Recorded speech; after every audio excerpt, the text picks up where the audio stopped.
Washington, exit, pull up pressure, a three will tie it, a handoff to Luka, back to exit.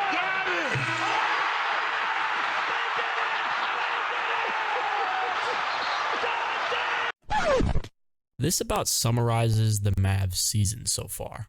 After enduring a heartbreaking season marked by adversity, playoff absences, and injury, the Dallas Mavericks have found their footing and have been consistent all year. Despite the poor performance last season, they are boasting an impressive record of 50-30 and ranking 5th in the Western Conference. Their recent form has been nothing short of exceptional. But what has sparked the resurgence, especially as of recently? First, a glance at the roster reveals a solid ensemble of players, including Tim Hardaway Jr., Derek Lively II, PJ Washington, Daniel Gafford, and more, complementing their star powerhouses in Luka and Kyrie. When considering the dynamic duo of Luka and Kyrie, one may immediately think of their prowess in scoring and offensive dominance, and that's exactly what it is. Luka and Kyrie rank number 1 for the highest points per game for a duo out of everyone in the entire NBA with 59.7. Now this is remarkable for a duo that wasn't able to mesh well at all last year. And this is a key piece to their dominance, but it goes a lot deeper than this.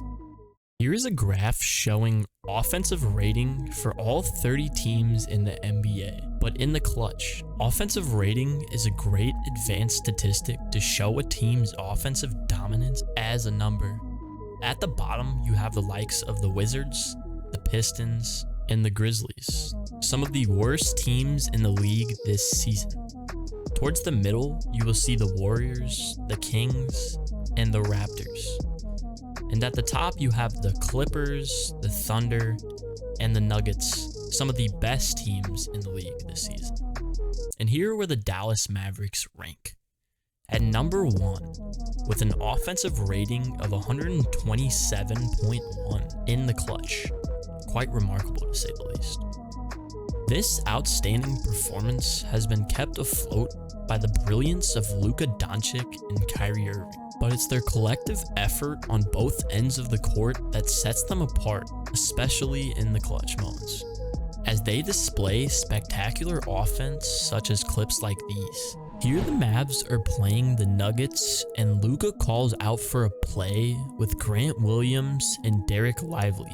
Grant Williams comes up to set the first screen, and then Lively comes in for the second screen, which leaves Luka with a wide open lane, causing Nuggets defenders to pick up on him. Luka is so good on plays like these because he's great at scoring and great at playmaking, and he leaves the Nuggets having no idea what to do on this play.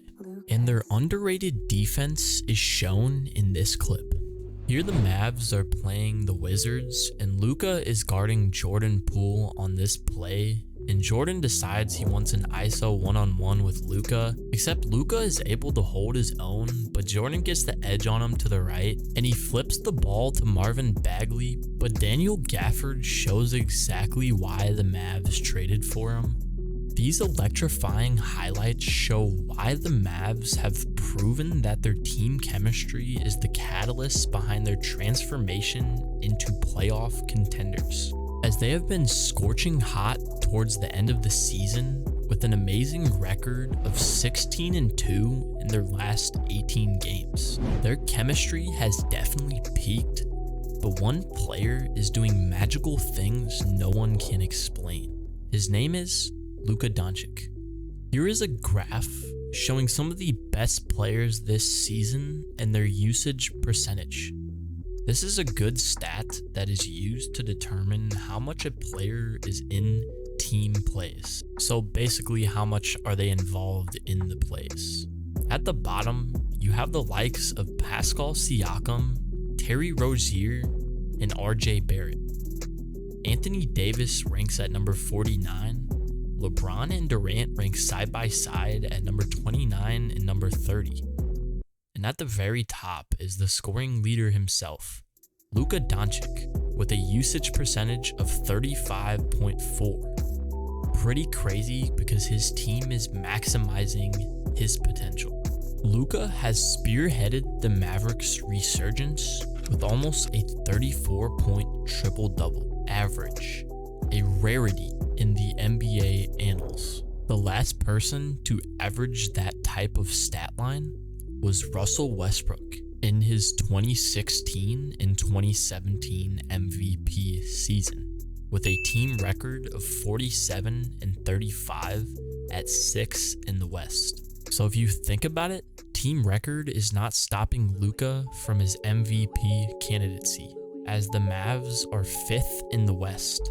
But really, Nikola Jokic is likely going to win the MVP, as he is leading in majority of the advanced stats that determine who is the most valuable player to their team.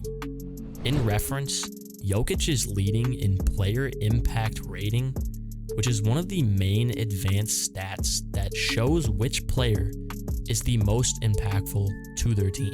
But Luka is kind of having one of those years where you just have to give the award to him. He's been so unbelievable this season, it would be hard not to. His magic has been on full display after turning the Mavs season around with the help of his duo Kyrie, as they have been so good together, climbing these standings in the Wild West. Individually, Kyrie has also had a great season, as he continues to show everyone that he is one of the most skilled players in the NBA, and arguably of all time, averaging almost 26, 5, and 5. But the only thing that was holding this team back was ultimately injuries. The Mavericks team was not given enough time last year to mesh well, especially the duo of Kyrie and Luka. And really, this season was the byproduct of last season's failures for the Mavs. People truly believed Kyrie and Luka weren't going to work, but look at them now. Regardless of all this, the Mavs have turned their season around and have a real shot in the playoffs this season. They will end up playing the Clippers in the first round and have a chance to prove all haters and doubters wrong. And for Kyrie to really show the world that he doesn't need LeBron to win. But they have been so dominant because of multiple reasons. But what do you guys think? Are the Mavs going to go far in the playoffs? Is Luka going to win his first MVP? And why are the Mavs so unbelievably good? Let me know what you think in the comments below, and thank you for watching.